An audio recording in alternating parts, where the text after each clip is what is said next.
All right, it's good to know that you're still with us on your darling breakfast show, Good Morning Abuja, of course, where we bring you issues as it pertains life and living generally. And one of those issues on the front burner is the demolition of structures by the FCDA. And what other better person is there to talk about this than Abubakar Sadiq Ahmed? He is a town planner and he's right here seated with me. Welcome, sir. Yeah, thank you. Good to have me. Yes, good to have you on this show. So, you know, I mentioned what we would be talking about, the demolition of structures carried out by the FCDA. Now, the Department of Development Control, that's the FCDA, has demolished several structures said to contravene the FCT master plan. As a town planner yourself, what's your take on this? What do you think about it? The line you underline is development control demolition. But what is of importance to note is that when you talk about demolition, what comes to the mind of people, development control, as the name implies, is actually more interested in developmental stride. But not forgetting the fact that they also checkmate enforcement of non-compliance to the developmental strides within the city center and the adjoining suburbs.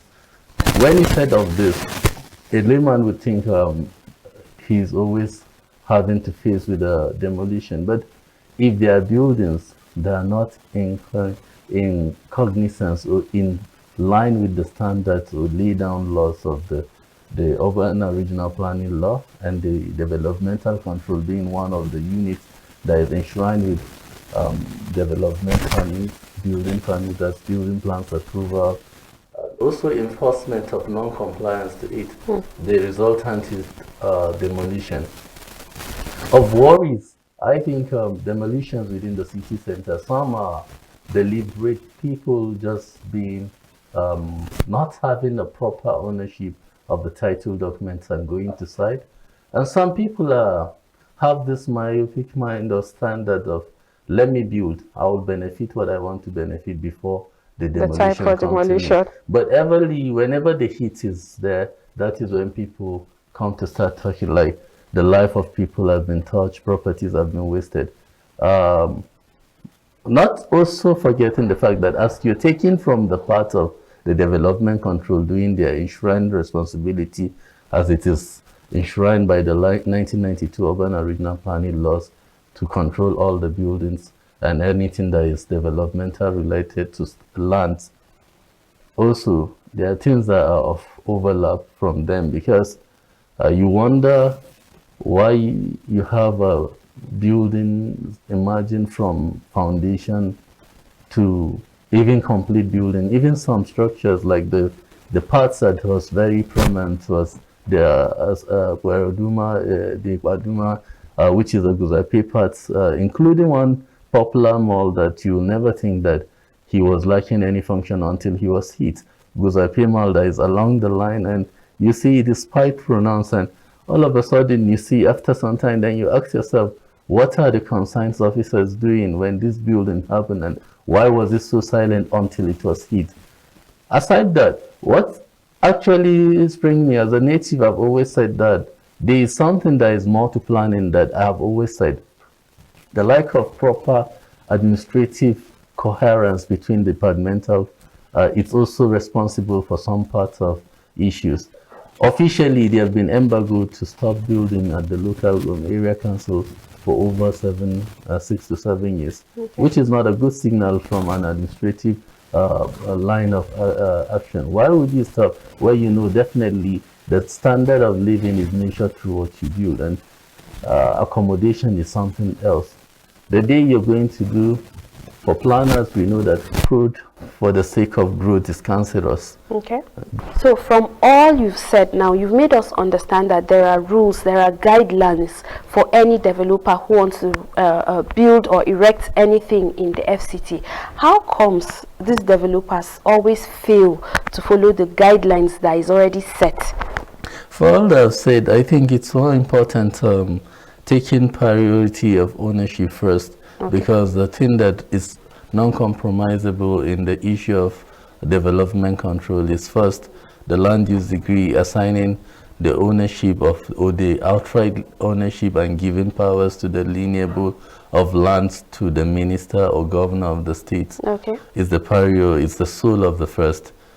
Have they got these properties from a statutory standard, which is the only thing development controller, despite there are two types of ownership, whether it's statutory or it's customary. With the customary was a build-up to accommodate the issue of the land tenure system. That was the first regulatory act that makes it look like there's a system that a land should be tenured and ownership should be of standard. Okay. That aside, it's not the case anymore. Since the coming of the Land Use Act in Land Use Decree in 1976, and it becomes an act in 1979, then the ownership of land is the major determinant of it. Whoever is crying to be hit by demolition, the first question should be, has he got the right statutorily to own the land? That's the first question. Okay. And also from the part of the developers, I think they have been a bit of, they feel there's a delay. Development control take time to checkmate what you're submitting, to understand the soil bearing capacity of the place in question, the standards, how does it relate to the adjoining properties? Are they in line? Are they very submissive to the standard in the land use, the density? All of this have to be checked by development control before issuing an approval to build in accordance to what you're approving. Because even when you're building against what you're approved, it's even contravention again. But like I said, you will always know that there is a problem that has to do with the policing of about 8,000 kilometers land area of FCT. Okay. It's a major issue that they are short-staffed, to my conclusion, because you can't have the number of planners to service the whole of the department across board. And there is a weak correlation between where is the urban and regional planning unit, the Abuja Geographical Information System, and also the development control. There's a weak leakage between the three of them. Okay. And totally, to be honest, this might sound harsh, and totally absence of the local planning authority, which are the area council correlations. More than 2-3 years now, also there have also been suspension or withdrawal of the zonal land managers from the land that are correlating and serving as the representative of the urban and regional planning over those area council. So when you see those clumsy nature of some acts that the government is doing in order to authenticate the issue of ownership and to avoid land racketeering, it's also giving back to also the overlap of allowing the porosity and openness of the development as such area councils. And at the end of the day, the only control measure of enforcement is to demolish. And when it happens, it will hit back to the native of the people, whoever are doing it. I remember when the Ido Sarki demolition happened, people went ahead to even build in estate and all that in a land. At the end of the day, they were hit. And the emotions attachment makes it look like the town planners or the FCT administration are heartless. It becomes a thing of campaign or for or against, that the people that are in question don't have human rights. But you don't blame people for not adhering to standards, because the standardization of what makes human is when he knows this is right and this is wrong.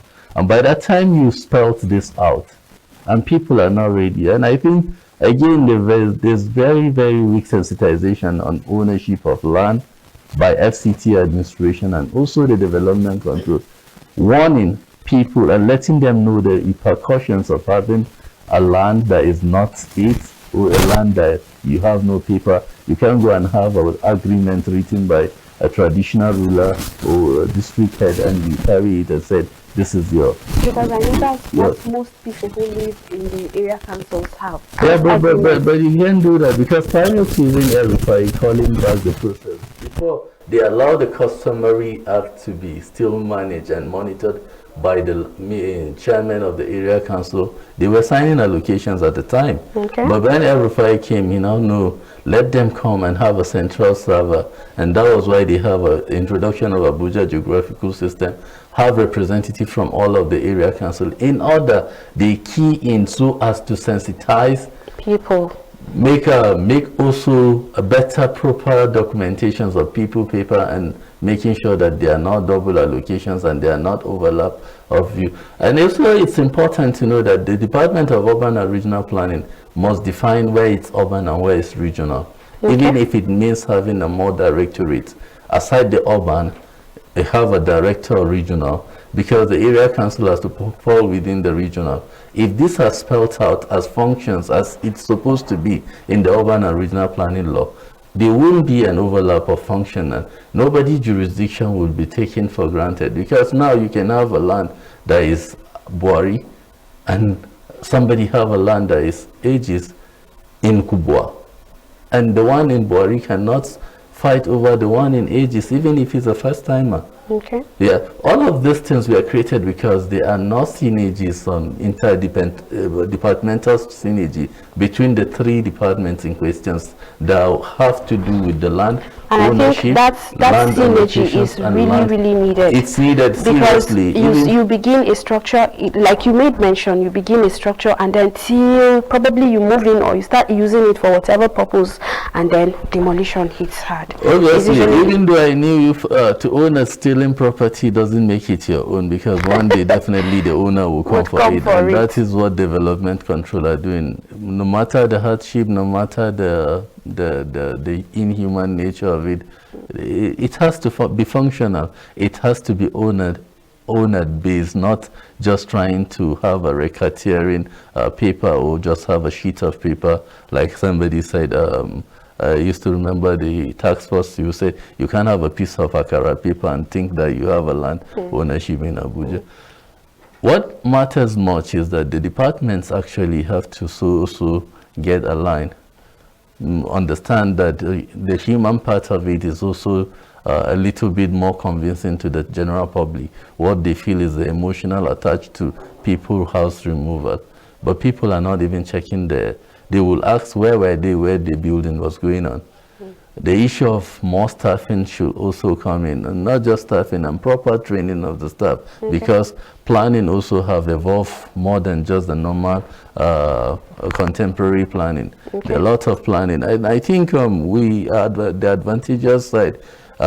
They should also call the department, the standard, the national associations of town planner precisely, let them have a say in disciplinary, allowing people to understand what their jurisdiction is. I think of late, the privilege we had is that the person that is the national president of the NITP now, Nigerian Institute of Town Planner, has worked his life more than 30 years in Abuja, so he knows the intrigues of all the developmental control issues. He should also be called by the administration to also involve him, even if it means consultancy, having task force, resolve issues.